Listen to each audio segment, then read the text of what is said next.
ഇതുപോലുള്ള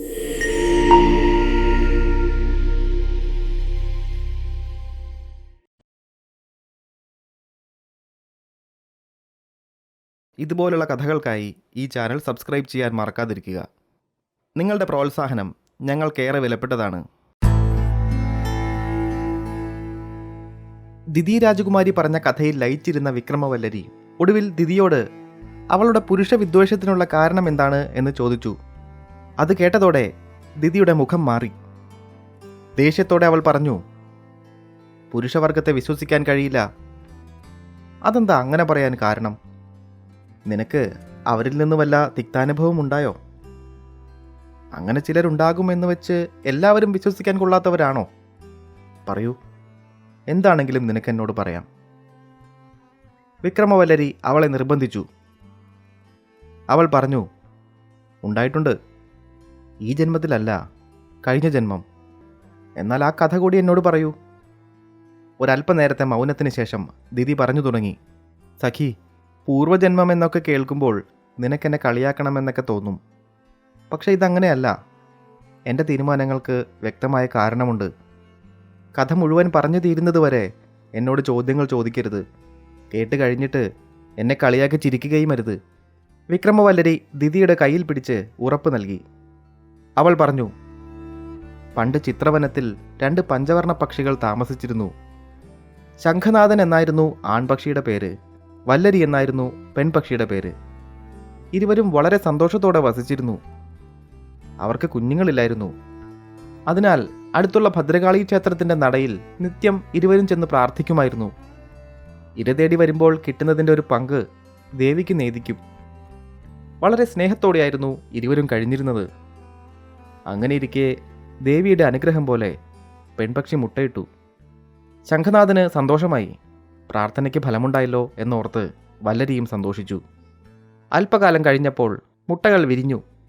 കരഞ്ഞുകൊണ്ട് കുഞ്ഞുപക്ഷികൾ പുറത്തു വന്നു. സന്തോഷത്തിൻ്റെ നാളുകളായിരുന്നു ഇരുവർക്കും. പക്ഷേ പൊടുന്നനെ എല്ലാം അവസാനിച്ചു.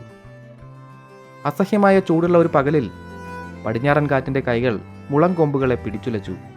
കൂട്ടിയുരുമിയ മുളങ്കമ്പുകൾക്കിടയിൽ നിന്നും തീപ്പൊരികൾ വീണു. അത് ഉണങ്ങിയ ഇലകളെ തീപിടിപ്പിച്ചു. ആ തീ കാട് മുഴുവൻ പടർന്നു പിടിച്ചു.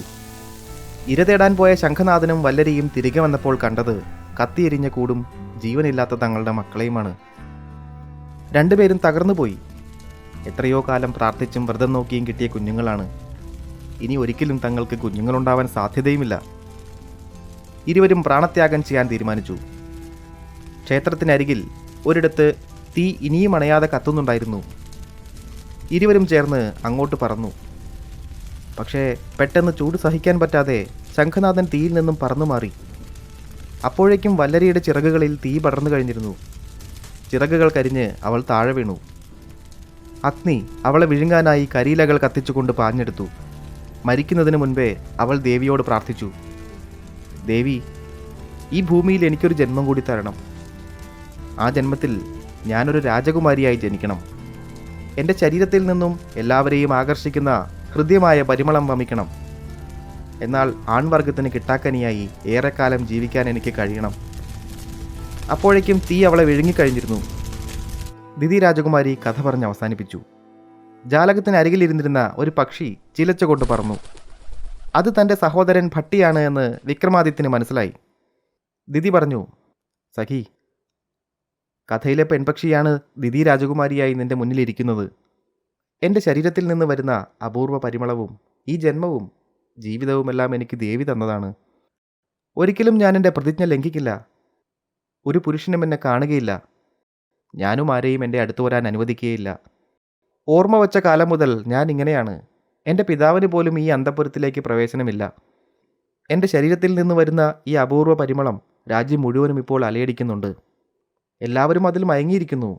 എന്നാൽ എന്നെ കാണാൻ പോലും ആർക്കുമാവില്ല.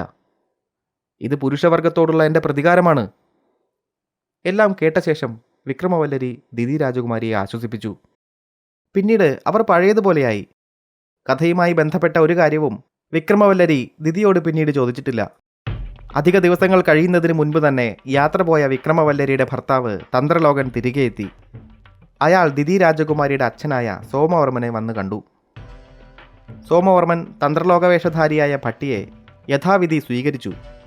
തന്ത്രലോകൻ പറഞ്ഞു, അങ്ങനെ ഒരുപാട് ബുദ്ധിമുട്ടുകൾക്ക് ശേഷം ഞാൻ തിരികെ എത്തിയിരിക്കുന്നു.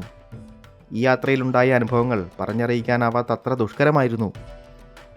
എൻ്റെ ഭാര്യ, അവൾക്ക് സുഖം തന്നെയല്ലേ? അങ്ങയുടെ കൊട്ടാരത്തിൽ അങ്ങനെ ഒരു ചോദ്യത്തിന് പ്രസക്തിയില്ല എന്നറിയാം, എങ്കിലും ചോദിക്കുകയാണ്. തീർച്ചയായും അവൾ നമ്മുടെ മകൾ ദിതിയോടൊപ്പം സുഖമായി കഴിയുന്നു. ഇരുവരും ഇപ്പോൾ ഇണപിരിയാത്ത കൂട്ടുകാരാണ്, സോമവർമ്മൻ പറഞ്ഞു. ഇത് കേട്ട് തന്ത്രലോകൻ പുഞ്ചിരിച്ചു. അങ്ങയെ കണ്ടെത്തിയത് എൻ്റെ ഭാഗ്യമാണ്. അവളോടൊപ്പം നാട് ചുറ്റാനുള്ള അവസ്ഥയിലായിരുന്നില്ല ഞാൻ. ഇപ്പോഴെൻ്റെ പ്രശ്നങ്ങളെല്ലാം തീർന്നിരിക്കുന്നു. അങ്ങയോട് എനിക്ക് തീർത്താൽ തീരാത്തത്ര കടപ്പാടുണ്ട്. സോമവർമ്മനിൽ നിന്നും വാങ്ങിയ പൊൻപണം തന്ത്രലോകൻ അദ്ദേഹത്തിൻ്റെ മുന്നിൽ വച്ചു. ഇതാ അങ്ങയിൽ നിന്നും വാങ്ങിയ പണം. കാന്താര രാജ്യത്ത് ഇപ്പോൾ സ്ഥിതിഗതികൾ പഴയതുപോലെയായി. പഴയതുപോലെ വരുമാനവും വരുന്നുണ്ട്. ഇപ്പോൾ തന്നെ ഏറെക്കാലം മാറി നിന്നു. ഇനി ഞങ്ങൾ തിരിച്ചു പോട്ടെ. ഈ പണം സ്വീകരിച്ചുകൊണ്ട് എൻ്റെ ഭാര്യയെ തിരികെ എൻ്റെ കൂടെ അയക്കൂ. സോമവർമ്മൻ പറഞ്ഞു. പണത്തിന് ധൃതിയൊന്നുമില്ലായിരുന്നല്ലോ. അതുപോലെ വിക്രമവല്ലരിയെ എപ്പോൾ വേണമെങ്കിലും അങ്ങേക്ക് കൂട്ടിക്കൊണ്ടു പോകാം, അതിനും തടസ്സമില്ല. നമ്മൾ തമ്മിൽ എന്തിനാണ് ഇങ്ങനെ അപരിചിതരെ പോലെ? ഏയ്, അത് ശരിയല്ലല്ലോ. ഈ രാജ്യത്തെ ഖജനാവിലെ പണം അത് ഈ നാട്ടുകാർക്ക് വേണ്ടിയുള്ളതാണ്. അതൊക്കെ അനാവശ്യമായി ഞാൻ കയ്യിൽ വയ്ക്കുന്നത് ശരിയായ നടപടിയല്ല, തന്ത്രലോകൻ പറഞ്ഞു. സോമവർമ്മൻ വിക്രമവല്ലരിയെ വിളിപ്പിച്ചു. തൻ്റെ പ്രിയ കൂട്ടുകാരി പോവുകയാണ് എന്നറിഞ്ഞപ്പോൾ ദിതി രാജകുമാരിക്ക് ഏറെ വിഷമമായി. വിക്രമവല്ലരിക്കും സങ്കടമായിരുന്നു. സോമവർമ്മനും വിഷമത്തോടെയാണ് വിക്രമവല്ലരിയെ യാത്രയാക്കിയത്. വിക്രമവല്ലരിയെ കണ്ട നിമിഷം തന്നെ സോമവർമ്മൻ്റെ ഹൃദയത്തിൽ പ്രണയത്തിൻ്റെ വിത്തുകൾ മുളച്ചിരുന്നു. വിക്രമവല്ലരി വിക്രമാദിത്യ മഹാരാജാവിൻ്റെ സഹോദരിയാണ് എന്നറിഞ്ഞ നിമിഷമാണ് അദ്ദേഹം പിന്തിരിഞ്ഞത്. ഒടുവിൽ വേദനയോടെ എല്ലാവരും പരസ്പരം യാത്ര പറഞ്ഞു. തിരികെ കാട്ടിലെത്തിയ ഉടനെ തന്നെ വിക്രമാദിത്യനും ഭട്ടിയും സ്വന്തം രൂപം ധരിച്ചു.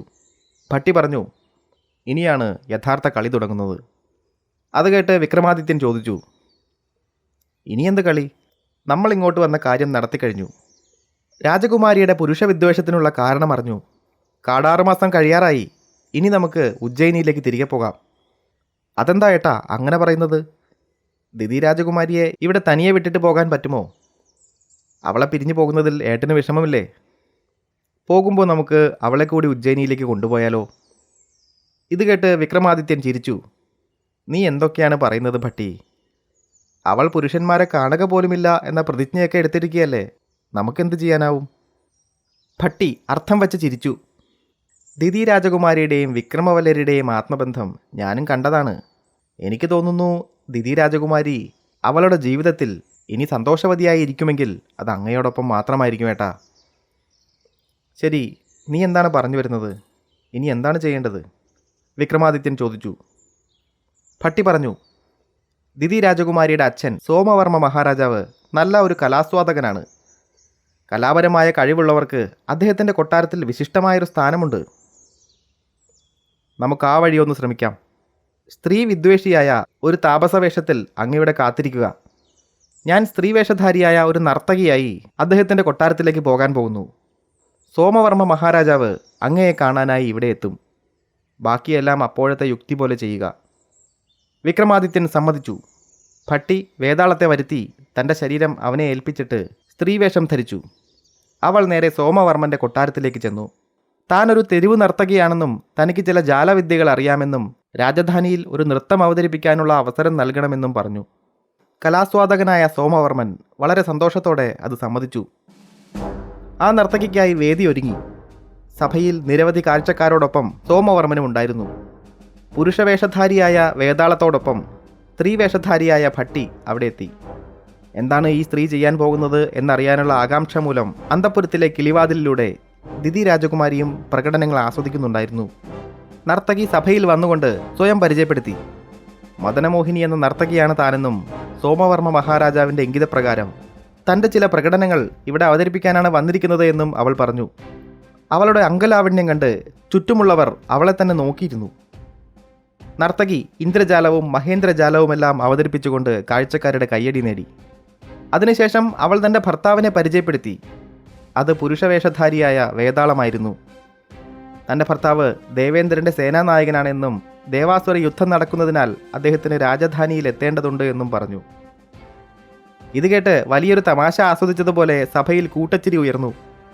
പക്ഷേ അവൾ സഞ്ചിയിൽ നിന്നും ഒരു കയറെടുത്ത് ആകാശത്തേക്ക് എറിഞ്ഞു. അത് മേഘങ്ങൾക്കിടയിൽ എവിടെയോ ഉടക്കിയതായി കാണപ്പെട്ടു. അവളുടെ ഭർത്താവ് എന്ന് പറഞ്ഞയാൾ അതിലൂടെ കയറി അന്തരീക്ഷത്തിൽ അപ്രത്യക്ഷനായി. ഇത് കണ്ട് എല്ലാവരും സ്തബ്ധരായിപ്പോയി. എന്നാൽ സോമവർമ്മന് ഈ വിദ്യ ഏറെ ഇഷ്ടമായി. പെട്ടെന്ന് അപ്രതീക്ഷിതമായി ചില സംഭവങ്ങൾ അവിടെ ഉണ്ടായി. ഉടൻ തന്നെ അന്തരീക്ഷം കാഹളം കൊണ്ടും ആനകളുടെയും കുതിരകളുടെയും ശബ്ദം കൊണ്ടും മുഖരിതമായി. യുദ്ധസമാനമായ അന്തരീക്ഷം എല്ലാവരെയും ഭയപ്പെടുത്തി. ആകാശത്തേക്ക് നോക്കിക്കൊണ്ട് യുവതി സന്തോഷവതിയായി നൃത്തം ചെയ്തു. അവൾ പറഞ്ഞു, എൻ്റെ ഭർത്താവിൻ്റെ നേതൃത്വത്തിലുള്ള ദേവസൈന്യം യുദ്ധത്തിൽ വിജയിക്കുകയാണ്. അതിൻ്റെ സന്തോഷത്തിലാണ് ഞാൻ. നിങ്ങൾക്കും എൻ്റെ ഒപ്പം ചേരാം. ഏവരും അവളുടെ പ്രകടനങ്ങൾ ശ്രദ്ധയോടെ വീക്ഷിച്ചു. പക്ഷേ പെട്ടെന്ന് ആകാശം ചുവന്നു. ധാരധാരിയായി രക്തം ഭൂമിയിലേക്ക് വീഴാൻ തുടങ്ങി. ഉടനെ മുകളിലേക്ക് കയറിപ്പോയ യുവാവിൻ്റെ ശരീരം ചേതനയേറ്റ് യുവതിയുടെ കാൽക്കലേക്ക് വീണു.